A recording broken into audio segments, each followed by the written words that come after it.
আসসালামু আলাইকুম। সুপ্রিয় শিক্ষার্থীরা, কেমন আছো সবাই? আশা করি আল্লাহর অশেষ রহমতে সবাই ভালো আছো। আমি তাহমিনা আক্তার, প্রভাষক, হিসাব বিজ্ঞান বিভাগ, হাজারাতুজু ডিগ্রি কলেজ। আজকে আমি বিবিএ ফোর্থ ইয়ার অ্যাকাউন্টিং স্টুডেন্টদের জন্য একটি ক্লাস পরিবেশন করব। তোমাদের সাবজেক্ট হচ্ছে অ্যাডভান্সড অ্যাকাউন্টিং 2 এবং chapter valuation of goodwill and shares. আমি এই চ্যাপ্টারের উপরে আগেও একটি ক্লাস নিয়েছিলাম, তো তারই ধারাবাহিকতায় এর পরবর্তী অংশ আজকের ক্লাসে তুলে ধরব। তো প্রথমে তোমরা দেখো যে সুনাম মূল্যায়ন কি বা কিভাবে করতে হয় সেটা আজকে তোমাদেরকে দেখাবো। তো সুনাম মূল্যায়নের ক্ষেত্রে সুনাম দুইভাবে সৃষ্টি হয়। প্রথমটা হচ্ছে বাই পারচেজ বা ক্রয়ের মাধ্যমে, অর্থাৎ একটা প্রতিষ্ঠান ক্রয়ের মাধ্যমেও সুনাম সৃষ্টি করতে পারে, এবং ভ্যালুয়েশন বা মূল্যায়নের মাধ্যমেও সুনাম সৃষ্টি হয়। যেহেতু এই অধ্যায়টি সুনাম মূল্যায়ন সংক্রান্ত, তাই মূল্যায়ন নিয়ে আলোচনা করব। তো সুনাম 5 ভাবে মূল্যায়ন করা যায়, এগুলো নিম্নরূপ। 1 নম্বর হচ্ছে অ্যাভারেজ প্রফিট মেথড, যার সূত্র average profit into number of years purchase. 2 হচ্ছে ওয়েটেড অ্যাভারেজ প্রফিট মেথড ও weighted average profit into number of years purchase. এবং 3 super profit method. Super profit মেথডের সূত্রটা হচ্ছে super profit into years purchase. এবং 4 number capitalization method, যার সূত্র capitalization value of average profit minus net assets.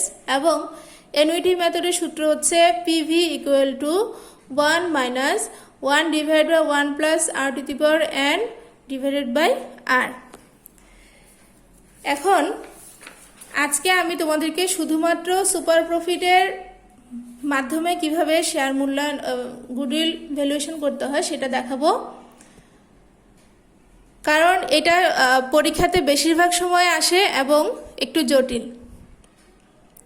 তো super প্রফিটে 5টা স্টেপ মেনটেন করতে হয়। সেই 5টা স্টেপ আমি তোমাদেরকে একটু নামগুলো বলে দিচ্ছি। প্রথমে যে calculation of the capital employed, calculation of average capital employed. 3 number হচ্ছে calculation of average maintainable profit এবং calculation of normal profit. 5 number হচ্ছে ক্যালকুলেশন অফ সুপার প্রফিট। তো এখানে আমি একটা অঙ্ক লিখেছি, দেখো।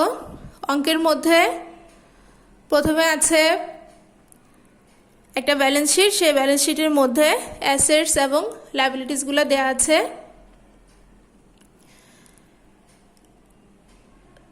এরপর নিচে কিছু ইনফরমেশন দেওয়া আছে যে the company commenced operations in 2006 with a paid up capital of টাকা 2,50,000. Profit earned have been as follows. প্রফিটগুলো এখানে বলা আছে। ইয়ার এন্ডেড 30th জুন 2006 থেকে 2010 পর্যন্ত টোটাল 5টা ইয়ারের প্রফিট আমার দেয়া আছে। এবং নিচে কিছু ইনফরমেশন, সেগুলো হচ্ছে দেখে নাও। Income tax payable at the rate of 50% of the profits. Dividends have been distributed from the profits of the first 2 years at the rate of 10% and from those of the next 2 years at 15% on the paid up capital. অর্থাৎ এই প্রতিষ্ঠানে profit distribution করা হয়, profit থেকে dividend distribution করা হয় প্রথম 2 বছরে 10% করে এবং পরবর্তী 2 বছরে 15% বা 15% করে। এবং এখানে the market price of the shares in rating at the end of year দেয়া আছে 110, মানে 110 টাকা দেয়া আছে মার্কেট ভ্যালু। আমাদের এই তথ্যগুলো অঙ্কের মধ্যে লাগবে। তো প্রথমে আমি শুরু করছি স্টেপ 1-এ, calculation of capital employed. Capital এমপ্লয়েডের ক্ষেত্রে আমাকে যে বিষয়গুলো মাথায় রাখতে হবে সেটা হচ্ছে এখানে প্রেজেন্ট ভ্যালু অফ অ্যাসেটস থেকে কারেন্ট লায়াবিলিটিস বাদ দিতে হয় বা মাইনাস করতে হয়। তো প্রেজেন্ট ভ্যালু অফ অ্যাসেটসের মধ্যে তিনটি বিষয় খেয়াল রাখতে হয়। একটা হচ্ছে নর্মাল গুডউইল বলা থাকলে সেটা আসবে না, অর্থাৎ প্রেজেন্ট ভ্যালু অফ অ্যাসেটসের মধ্যে গুডউইল আসবে না, কিন্তু যদি গুডউইল অ্যাট কস্ট বলা থাকে তখন সেটি এই মূল্যায়নের ক্ষেত্রে আসবে। 2 নম্বর হচ্ছে ফিকটিশাস অ্যাসেটস বা অস্পর্শনীয় সম্পত্তি বা অলিক সম্পত্তি যেগুলো থাকে সেই ধরনের সম্পত্তি প্রেজেন্ট ভ্যালু অফ অ্যাসেটসে আসবে না, অর্থাৎ ক্যাপিটাল এমপ্লয়েড নির্ণয় করার সময় এটা আসবে না। এবং আইডেল ইনভেস্টমেন্ট আসবে না। আমার এই অঙ্কের মধ্যে প্রশ্নে দেখা গিয়েছে যে গুডউইল অ্যাট কস্ট দেওয়া আছে, আমি আরেকটু দেখাচ্ছি। Land and building, plant and machinery, stock in trade, book ডেপ্ট এগুলো দেওয়া আছে। এবং কারেন্ট লায়াবিলিটিস বলতে ব্যাংক ওভারড্রাফট, সান্ড্রি ক্রেডিটর্স এবং প্রভিশন ফর ট্যাক্সেশন দেওয়া আছে। তাহলে আমাকে ইজিলি আমরা কি করব যে গুডউইল অ্যাট কস্ট, তারপর land and building, plant and machinery, stock in trade, book ডেপ্ট এগুলো লিখে টোটাল অ্যাসেটস বের করব। শিক্ষার্থীরা তোমরা একটু দেখতে পাচ্ছ যে আমি ল্যান্ড অ্যান্ড বিল্ডিংয়ে 1,10,000 বা 1,10,000 থেকে 2,200টা মাইনাস করেছি। কেন? সেটা হচ্ছে ডেপ্রিসিয়েশন। এই ডেপ্রিসিয়েশনের মানেটা হচ্ছে একটা বিজনেস ফার্মে অবশ্যই ডেপ্রিসিয়েশন কাউন্ট করতে হয়, কিন্তু আমার এই অঙ্কে কোনো ডেপ্রিসিয়েশনের রেট দেয়া নেই। তো গুডউইল বের করার সময় এখানে ল্যান্ড অ্যান্ড বিল্ডিংয়ের ক্ষেত্রে 2% এবং প্ল্যান্ট অ্যান্ড মেশিনারির ক্ষেত্রে 10% মোটামুটি অ্যাজাম্পশন করেই নিতে হয়। সেক্ষেত্রে আমি অ্যাজাম্পশন করে ডেপ্রিসিয়েশনটা বাদ দিয়ে লিখলাম। লিখে টোটাল অ্যাসেটস দেখা যাচ্ছে 4,62,800 আসছে, এবং সেখান থেকে আমাকে যে কারেন্ট লায়াবিলিটিসগুলো আছে সেগুলো বাদ দিতে হবে। কারেন্ট লায়াবিলিটিস বলতে এখানে কি কি আছে? ব্যাংক ওভারড্রাফট, ক্রেডিটর্স এবং প্রভিশন ফর ট্যাক্স, এগুলো বাদ দিয়ে টোটাল করে যখন আমি বাদ দিব তখন আমি পেয়েছি কত? 2,94,450। তাহলে এটার নাম কি? Capital employed. 2 নাম্বার স্টেপে যে কাজটা করতে হবে সেটা হচ্ছে calculation of average capital employed. Average capital এমপ্লয়েডের ক্ষেত্রে যে কাজটা করতে হয় তোমরা একটু মনোযোগ দিয়ে শোনো।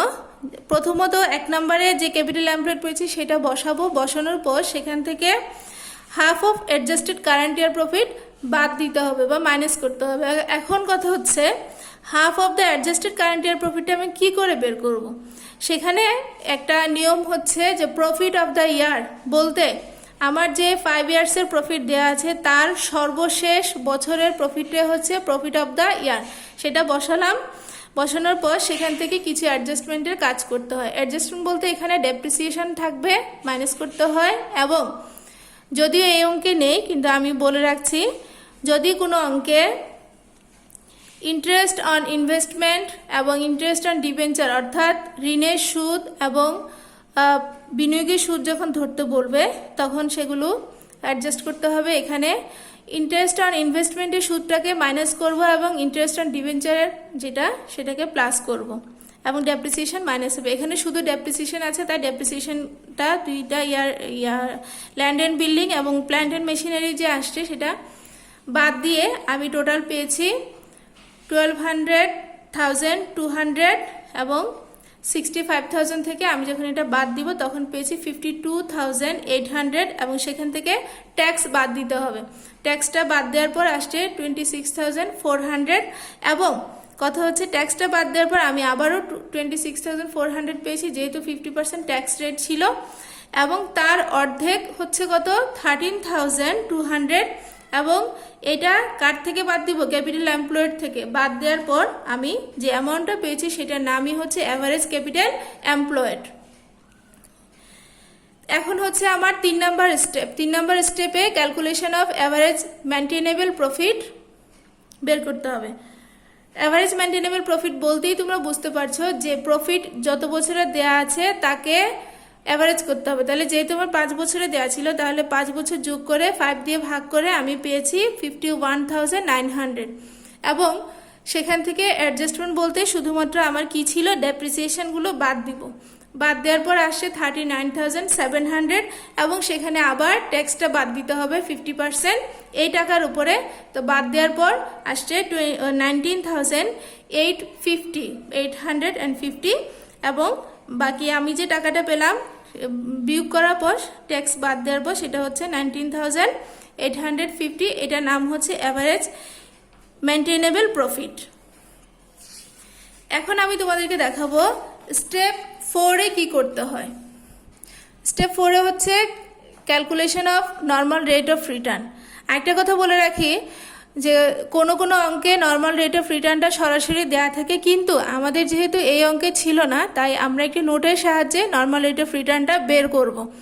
তো নর্মাল রেট অফ রিটার্নটা হচ্ছে dividend paid per share divided by value per share into 100। এখন কথা হচ্ছে ডিভিডেন্ড পেইড পার শেয়ারটা কীভাবে পাবো। শিক্ষার্থীরা তোমরা নিশ্চয়ই এখনও মনে আছে যে প্রথমে বলেছিলাম এই অঙ্কের মধ্যে ডিভিডেন্ড পেড করা হয় প্রথমে 10% করে 2 বছর এবং 15% করে 2 বছর। তাহলে এটাকে অ্যাভারেজ করতে হবে 10 + 10 + 15 + 15 ডিভাইডেড বাই 4 হচ্ছে 12.50। এটাই হচ্ছে আমার dividend paid per share average করে নিলেই। এবং value per share, what is value per share. আমাদের এই অঙ্কের মধ্যে শেয়ার ক্যাপিটাল ছিল প্রতিটা শেয়ার 100 টাকা করে। তোমরা নিশ্চয়ই প্রশ্নের মধ্যে দেখেছো, সেই 100টাই হচ্ছে ভ্যালু পার শেয়ার ইন্টু 100 দিলে আমার নর্মাল রেট অফ রিটার্ন আসবে কত 12.50%। তাহলে এই নর্মাল রেট অফ রিটার্ন দিয়ে আমি কি বের করব, নর্মাল প্রফিট কত সেটা বের করতে হবে। তাহলে আমার স্টেপ 5-এ গিয়ে কি করব, ক্যালকুলেশন অফ নর্মাল প্রফিট। তাহলে average capital employed into normal rate of return, এটা হচ্ছে নর্মাল প্রফিটের সূত্র। তাহলে আমরা অ্যাভারেজ ক্যাপিটাল এমপ্লয়েড কত পেয়েছিলাম তোমাদের মনে আছে, আমি আরেকটু দেখিয়ে দিচ্ছি যে অ্যাভারেজ ক্যাপিটাল এমপ্লয়েড পেয়েছিলাম 2,81,250। তাহলে সেটাকে যখন 12.50% দিয়ে ইন্টু করব অর্থাৎ পার্সেন্টেজ বের করে আনলে আমার অ্যামাউন্ট পেয়ে যাচ্ছে 35,156 বা 156। তাহলে এখন দেখা যাচ্ছে নর্মাল প্রফিট আমার আসছে 35,156। এরপর পরবর্তী স্টেপে হচ্ছে সুপার প্রফিট কত সেটা বের করতে হবে। তো সুপার প্রফিটের সূত্র হচ্ছে average profit minus normal profit. তাহলে শিক্ষার্থীরা অ্যাভারেজ প্রফিট আমরা কত পেয়েছিলাম তোমাদের মনে আছে, আমি একটু দেখিয়ে দিচ্ছি আবারও যে অ্যাভারেজ ক্যাপিটাল অ্যাভারেজ মেনটেনেবল প্রফিটের মধ্যে আমি যেটা 19,850 টাকা পেয়েছিলাম সেটাই হচ্ছে অ্যাভারেজ প্রফিট। অ্যাভারেজ প্রফিট এখানে মানটা বসিয়ে দিলাম 19,850 এবং নর্মাল প্রফিট হচ্ছে 35,156 বা 156 নর্মাল প্রফিট। সেটা বাদ দেওয়ার পর আমার চলে আসছে কত 15,306 অর্থাৎ 15,306 মাইনাস ফিগার। তো শিক্ষার্থীরা তোমরা একটা বিষয় খেয়াল করো, যদি আমাদের সুপার প্রফিট মাইনাস ফিগার হয় সেক্ষেত্রে ওই অঙ্কে কোনো গুডউইল থাকে না। সেটা আমরা কি নোটের সাহায্যে দেখাবো, কিন্তু তার আগে আরেকটা কথা বলে রাখি, যদি আমাদের সুপার প্রফিট পজিটিভ ফিগার আসতো তখন আমরা কি করতাম, তখন নিয়মটা হচ্ছে super profit into years purchase অর্থাৎ নাম্বার অফ ইয়ার্স পারচেস দিয়ে গুণ করতে হবে। এখন ইয়ার্স পারচেসটা কি, ইয়ার্স পারচেস বলতে একটা বিজনেস ফার্ম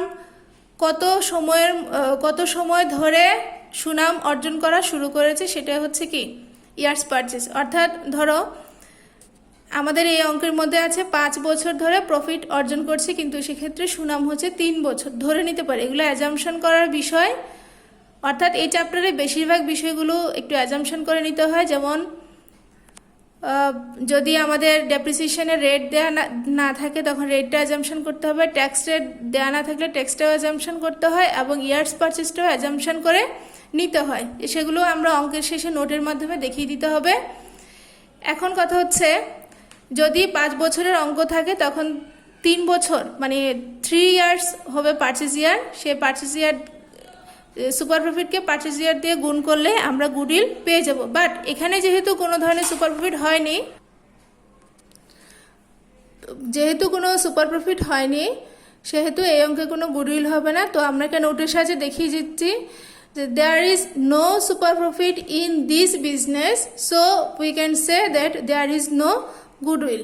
তাহলে এখানে কোনো গুডউইল হবে না। তো শিক্ষার্থীরা, তোমাদের আজকের ক্লাসটি নিশ্চয়ই অনেক ভালো লেগেছে। তোমাদের যদি কোনো প্রশ্ন থাকে তাহলে তোমরা কমেন্টসের মাধ্যমে আমাকে জানিও, এবং সবাই ভালো থাকবে, সুস্থ থাকবে। আজকের মতো এখানেই বিদায় নিচ্ছি। আল্লাহ হাফেজ।